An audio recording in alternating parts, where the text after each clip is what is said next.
সদস্য এবং ভক্তদের ধন্যবাদ এবং কৃতজ্ঞতা জানাই। বিগত জুলাই আগস্ট মাসে ছাত্র জনতার গণ অভ্যুত্থানে স্বৈরা শাসনের অবসান হয়েছে।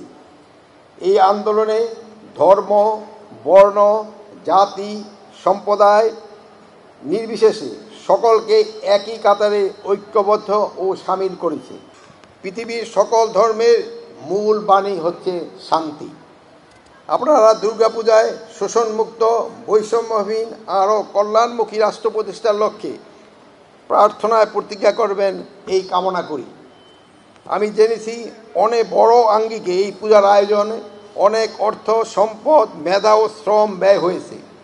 অতীতের অভিজ্ঞতার আলোকে বলতে পারি, এটি একমাত্র পূজা যেখানে আগত ভক্ত ও সুধীজনকে সপ্তমী, অষ্টমী, নবমী দিবসে দুপুর হতে রাতে বসে নিরামিষ খাবার পরিবেশন করে আপ্যায়ন করা হয়। সফলভাবে পূজা আয়োজনের জন্য বারিধারা ডিওসিসি সম্মানিত সকল বাসিন্দা, আশেপাশের ভক্ত সুধীজন, সাধারণ নাগরিক, আইন শৃঙ্খলা রক্ষাকারী বাহিনী, প্রিন্ট ও ইলেকট্রনিক মিডিয়ার সাংবাদিকবৃন্দ, ডেস্কো, ওয়াসা, ফায়ার সার্ভিস, বাংলাদেশ সশস্ত্র বাহিনী সহ সংশ্লিষ্ট সকলকেই ধন্যবাদ ও কৃতজ্ঞতা। পূজা কমিটির সুযোগ্য সভাপতি সহ সকল সদস্য, ভক্ত এবং সুধীজনকে আবারও আন্তরিক অভিনন্দন ও শুভেচ্ছা জানিয়ে বক্তব্য শেষ করছি।